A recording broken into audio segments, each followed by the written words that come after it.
Yo, yo, yo! What is up, my faithful fans? This is the Rowdy Retro Reviewer here. I got something to bring up, and I'm not sure if anyone else on YouTube talked about this either.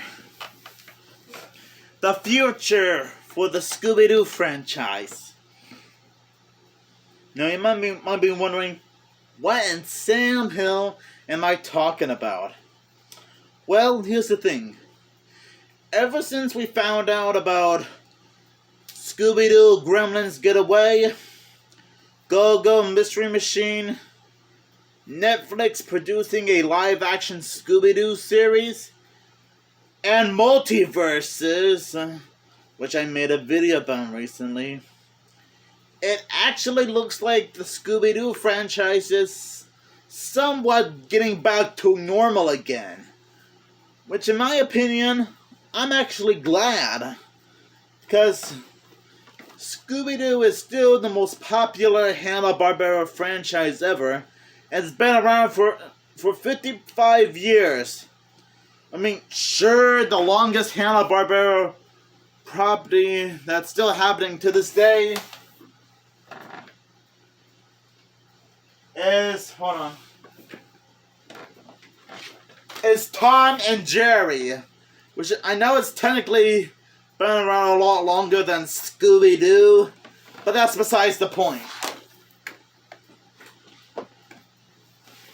It looks like the Scooby-Doo franchise is actually getting back to normal again, which I'm actually glad when you think about it. I mean, ever since Scoob Holiday Haunt, Scooby-Doo and the Mystery Pubs, and Scooby-Doo and the Haunted High Rise got scrapped / cancelled, despite the fact that some of them were already completed by that awful CEO David Zaslav. Things were a little bit rocky lately. I mean, since most people were still split down the middle on whether they hate the HBO Max Velma series or like it, even though it could go either way, things got a little bit nutty. But thankfully, as of this year, it looks like things are starting to go back to normal for good.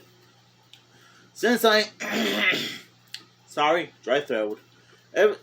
Since I already mentioned the aforementioned Scooby-Doo Gremlins Get Away, Go-Go Mystery Machine, Multiverses, which is actually a comic book series based on the video game, and the live-action series being produced by Netflix.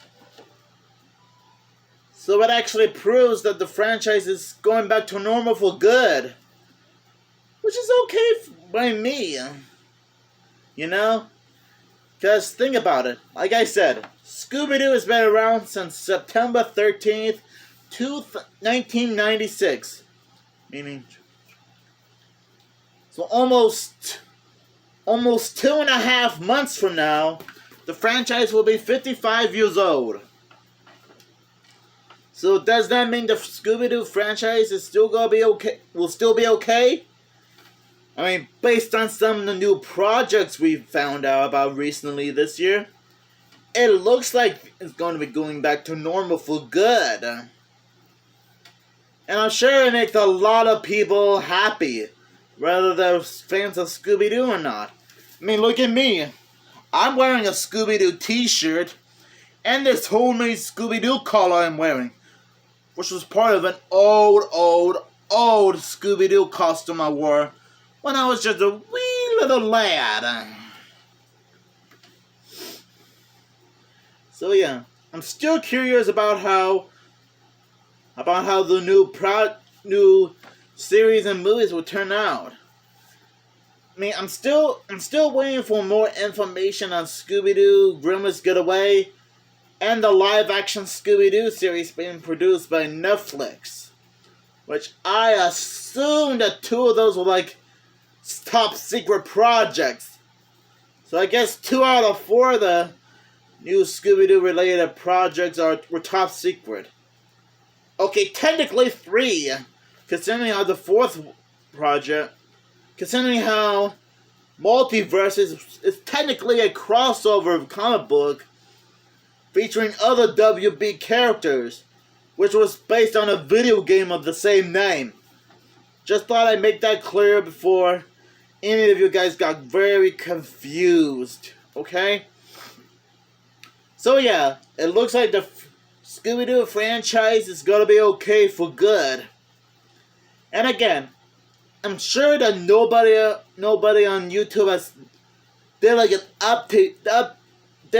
update video on the future for the Scooby-Doo franchise. I'm probably the first one. Okay, well, technically, there have been several other people who did bring up Multiverses, Go-Go Mystery Machine, the Netflix live-action series starring Scooby-Doo, and Scooby-Doo Gremlins Get Away, like JB and Millie and Ashton Hardy, for example. Which, by the way, shoutouts to you guys seeing this. But hey, it doesn't hurt for me to get involved with making an update video on the Scooby-Doo franchise. And who knows? Heck, even if recently I did a video about how it can be possible for Scooby-Doo and the gang to do a crossover TV episode or a movie featuring Frankenstein Jr. and the Impossibles. 'Cause hey, anything can be possible, you know? So yeah, the future for the franchise is gonna be okay for good, as long as David Zaslav and some of his supporters don't screw it up. 'Cause I would hate it if that happens. 'Cause the franchise has suffered enough damage already, having having Scoob, Holiday Haunt, Haunted High-Rise, and Mystery Pups be scrapped for good, despite the fact that they were already 90-ish, 95-ish% completed before either one of those was shown to the public. And just on a random note, I still would have loved to see how Scoob Holiday Haunt, Scooby-Doo and the Haunted High-Rise, and Scooby-Doo and the Mystery Pups turn out. You know?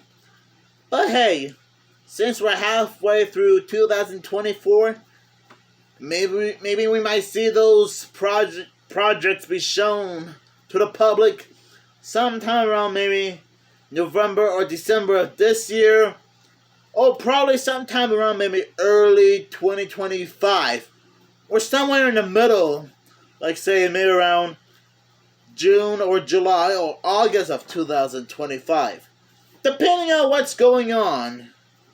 Maybe my predictions of one of those projects being shown to the public could be true, but as long as the Scooby-Doo franchise will still be okay, it'll be all right with me. Thank you guys for understanding, and I will do anything to save this franchise for Scooby-Stack.